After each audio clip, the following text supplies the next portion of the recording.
Kembali lagi di channel YouTube saya. Tonton video ini dari awal sampai akhir agar kalian bisa paham seutuhnya. Dan jangan lupa like, share, dan subscribe.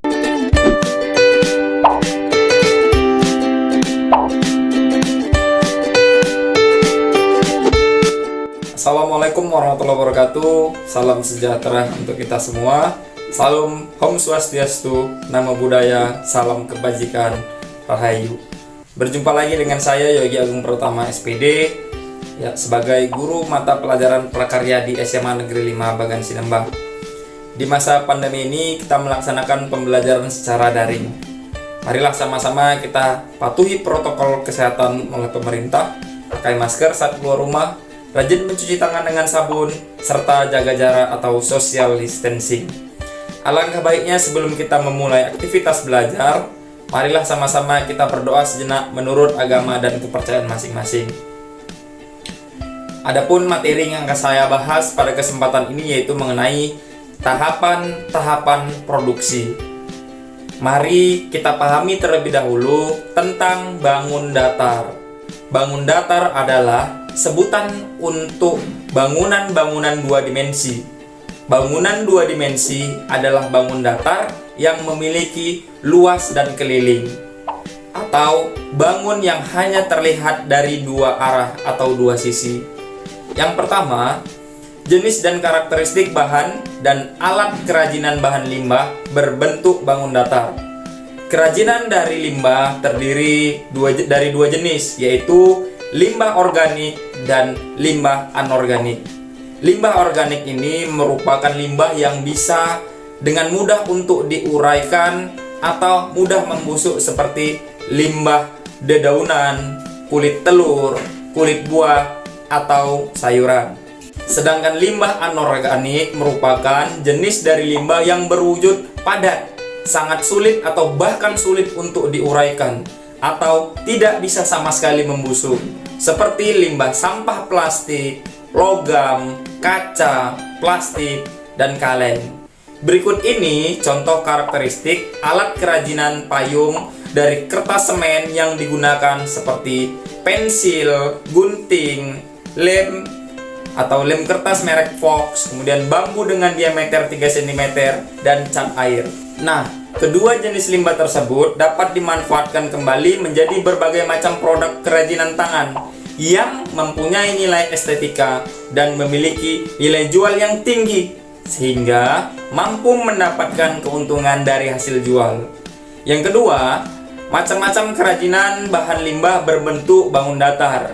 Bahan limbah bangun datar yang dapat dimanfaatkan kembali diantaranya adalah kardus, kertas semen, kertas, daun kering, plastik, pecahan keramik, plat logam, compact disc yang telah rusak. Dari bahan-bahan tersebut dapat menjadi kerajinan yang memiliki nilai estetika yang bagus. Yuk kita perhatikan contoh berikut.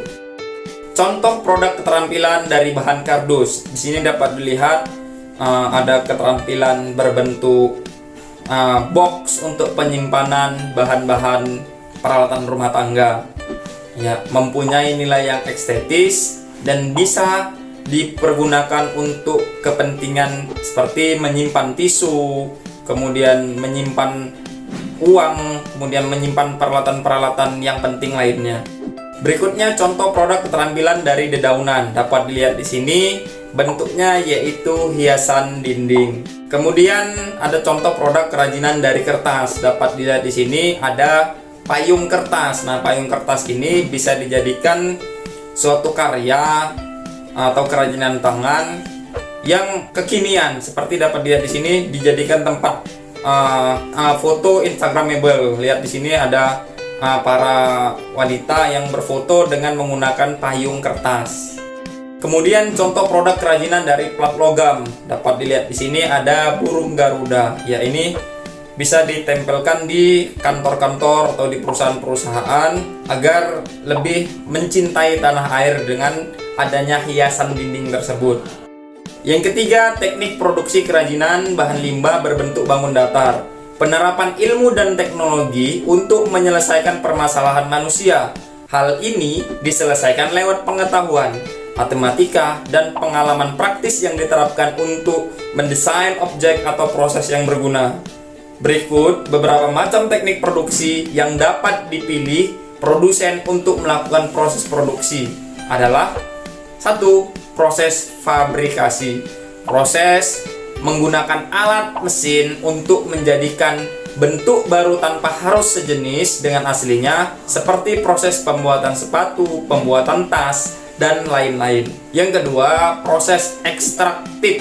Proses produksi yang dijalankan dengan mengambil bahan baku langsung dari sumber alam yang telah tersedia seperti pertambangan. Kemudian proses sintesis yang ketiga, proses yang mengkombinasikan beberapa bahan dalam suatu bentuk produk seperti perusahaan obat-obatan dan kimia.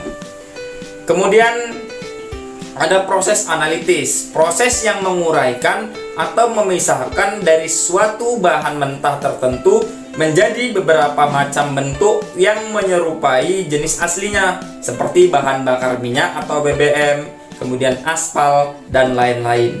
Yang terakhir, proses assembling atau perakitan, merangkai atau merakit beberapa produk jadi atau setengah jadi menjadi produk baru tanpa merubah bentuk fisik, contohnya perusahaan mobil, pesawat terbang, dan lain-lain.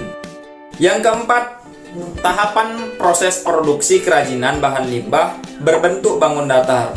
Urutan dalam sebuah proses produksi kerajinan dapat dikembangkan menyesuaikan lingkungan dan budaya setempat, sehingga kita akan bangga dengan keanekaragaman budaya yang kita miliki. Salah satu budaya yang dimiliki bangsa ini adalah jenis kerajinan payung tradisional yang biasanya digunakan sebagai alat untuk menyajikan tari payung. Ya, demikian materi yang dapat saya sampaikan mengenai tahapan produksi. Mudah-mudahan dapat dipahami. Sini saya ada latihan yang bisa anak-anak kerjakan di aplikasi Schoology.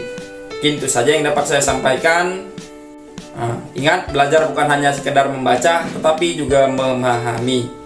Demikian, alangkah baiknya sebelum kita akhiri, kita berdoa sejenak menurut agama masing-masing. Saya akhiri.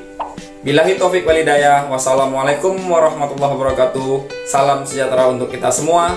Salam, Om Swastiatsu. Salam kebajikan. Namo Buddhaya. Rahayu.